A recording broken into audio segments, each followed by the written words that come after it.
우리가 흔히 고객 만족도 조사를 많이 하잖아요. 근데 만족한 고객이라고 해서 반드시 충성 고객이 되는 건 아니다. 5점이 나와야 충성 고객이라는 거예요. 4점을 준 고객하고 이탈할 확률 한 몇 배 정도 차이 날 거라고 생각하세요? 6배가 차이가 난다고 합니다. 우리가 이제 그걸 알아야 돼. 불만을 안 가졌다고 해서 다 만족했다고 스스로 박수를 치면 안 된다는 거죠. 우리는 얼마나 많은 충성 고객을 갖고 있느냐. 그래서 저희가 병원 광고를 되게 오래 해오다 보니까 일반 환자로서 병원 갔을 때랑 병원 마케터인 환자로서 병원 갔을 때랑 사실 보이는 게 많이 다르더라고요. 그래서 저희 직원들을 상대로 병원에서 감동받았던 순간들을 이야기를 들었거든요. 몇 가지가 있었어요. 간호사분이 진짜 데스크에서 튀어 올라와가지고 피로 회복에 좋은 한약 한 번 드릴 테니까 먹어보세요. 그럼 도움 되실 거예요. 직원분들까지 이 진료 대용을 알고 계시면서 오늘 너무 예뻐요.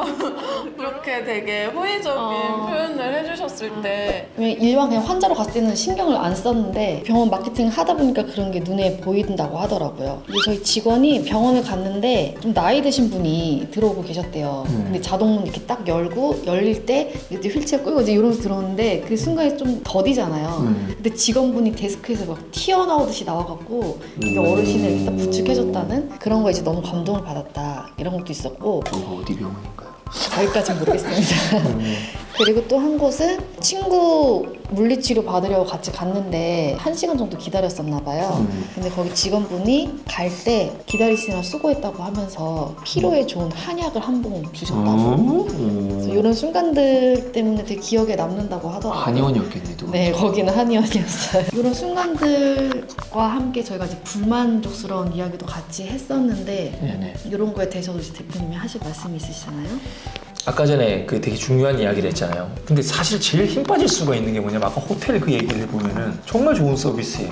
직원들도 되게 훌륭해요. 근데 왜 5점이 안 나온다 이러면 막 힘 빠지잖아요. 그런데 5점을 받을 수 있는 방법에 대해서 이제 좀 몇 가지 중요한 얘기를 해줘요. 근데 그 중에서 제일 중요한 게 뭐냐면 단 하나의 특별한 스토리면 된다는 거예요. 기억 남는 사건의 법칙이라고 이제 번역은 그렇게 되어 있어요. 특별히 기억 남는 사건이 하나만 있으면 된다는 거예요. 그러면서 이 사람이 하는 소리는 이런 거였어. 자기가 5점을 준 호텔이 유일하게 2군데 있대요. 근데 그 중에 한 군데는 뭐냐면 운전하고 가다가 너무 비가 많이 왔다는 거야. 막 흙탕물 막 되게 미국은 좀 그렇잖아요. 딱 도착하자마자 갑자기 그 주차 요원이 잠시만요 고객님한테 막 들어갔다 오더니 본래로 이렇게 앞유리를 닦아주더래. 이렇게 하면 운전이 위험하다고. 그거는 그 호텔에서 강요할 수 있는 그 수준이 아니잖아요. 그런 좀 특별한 이야기. 그리고 또 어떤 한 분은 자기가 단추가 하나가 덜렁덜렁 거리고 있었는데 혹시 바늘하고 실형은 없겠죠? 이렇게 물어봤더니 잠시 옷을 주시라고 하더니 바느질을 해줬다는 뜻 이게. 그런 거는 그 데스크 직원이 이제 좀 시간이 있으니까 해준 건데 그런 특별한 그냥 사건 하나가 자기한테 5점을 불러냈다는 거죠. 근데 생각해보면은 대부분은 다 5점에는 충성 고객에는 다 항상 뭔가 하나의 스토리가 있다는 거예요. 근데 그게 3가지 원칙을 얘기하는데 첫 번째는 손님을 기쁘게 하기 위한, 그리고 특별한 노력을 기울여준, 그리고 누군가의 이야기가 있었다는 거예요.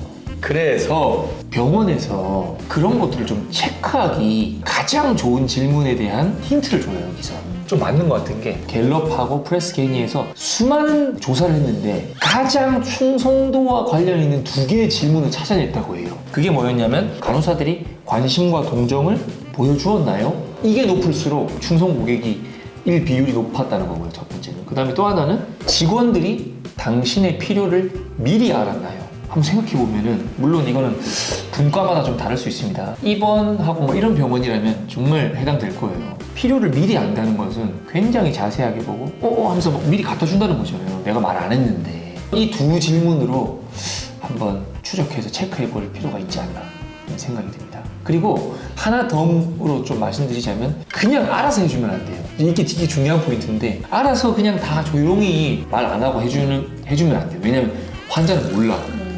그러니까 뭘 해줘야 되냐면 말을 해줘야 돼요. 왜냐면 어쩔 수 없이 우리가 서비스 기관이기 때문에 고객님 이러실 것 같아서 제가 이렇게 했습니다 라고 말을 안 해주면은 저 사람 뭐 하는 거지? 라고 나는 되게 멋있는 서비스를 해줬는데 오해할 수도 있다는 거죠. 이게 우리 유교 문화에서는 생색내기가 너무 좀 낯간지럽잖아요. 그런데 그 말까지 해줘야지만 이게 서비스가 서비스라고 느낄 수가 있다는 거지.